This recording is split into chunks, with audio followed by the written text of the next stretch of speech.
Echo and HarperAudio present Extinction Capital of the World by Mariah Rigg. Performed by Jennifer Robideau.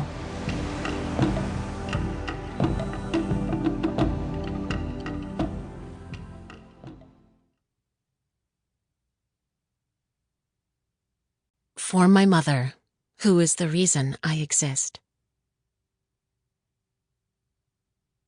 Target Island. 58 years before Harrison's granddaughter is born, the U.S. government drops a 2,000-pound bomb on the island of Kaho'olawe. It is 1948. The shock from the bomb is so strong that it shatters the glass of the living room window, and Harrison, a baby, still in his crib, starts wailing in time with the family mutt. In the kitchen, Harrison's mother is thrown against the gas stove. She puts her hands out to stop her fall, and the pan of frying Spam slips to the side, exposing the gas burner. Oil bubbles down the back of her left hand, and the ring of flame burns a hole in her right palm's heel. When the shock stops, she peels her melted flesh from the stove. She dashes to the living room, where Harrison lies, kicking under the broken window. The dog jumps to lick her face. It circles her knees, and she pushes it away to pick Harrison up. Miraculously, he is not cut, though shards of window lay around him. She rubs his back, runs her fingers along his ribcage for comfort. Through the open frame of what was once a window, she sees Harrison's father lying beneath their mango tree, knocked unconscious after falling from its branches. She runs to him, Harrison's head bouncing against her shoulder, and when Harrison's father wakes, eyes bleary, the beginning of a concussion itching across his skull, she is there, round face hanging like fruit above him. Harrison reaches, grabbing for his father, and even as the movement cracks her burn, even as the brush of Harrison's small fingers tender the bump already forming on Harrison's father's head, both of his parents smile.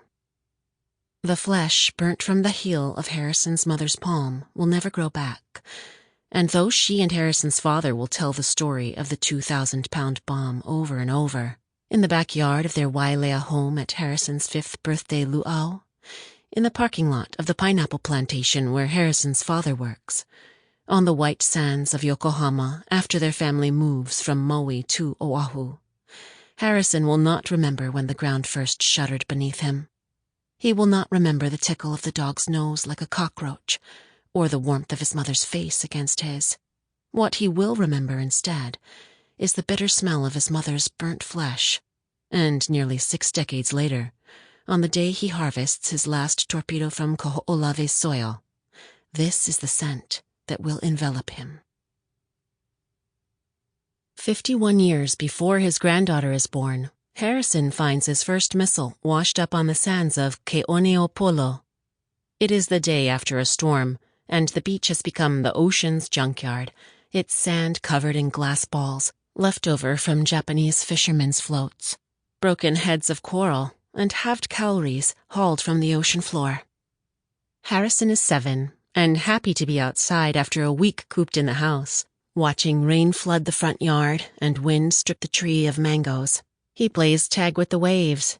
He digs moats and drips lumpy towers for sandcastles, his hand massaging the wet grains like a farmer would the teat of a cow. He gathers shells and drags floats, piling both under the shade of kiave trees at the edge of the sand, where his mother rests. She is tired from their mile walk to the beach and heavy with the weight of his brother, who grows inside her. It is decades before the Fairmont or Four Seasons will occupy this land, long before blue umbrellas scallop the beach and paths of dead coral cut through the hedge of green naupaka. When Harrison's tunneling accidentally collapses a ghost crab's home, he holds the crustacean in his fist and walks it to the safety of the water. It is as Harrison kneels, releasing the ohiki into the foam, that he sees the missile's casing floating outside the shore break. When the missile rolls to where Harrison stands, sunk calf-high in sand, he thinks at first it must be a submarine for a very small person. Then he sees the hole in its side. Sample complete. Ready to continue?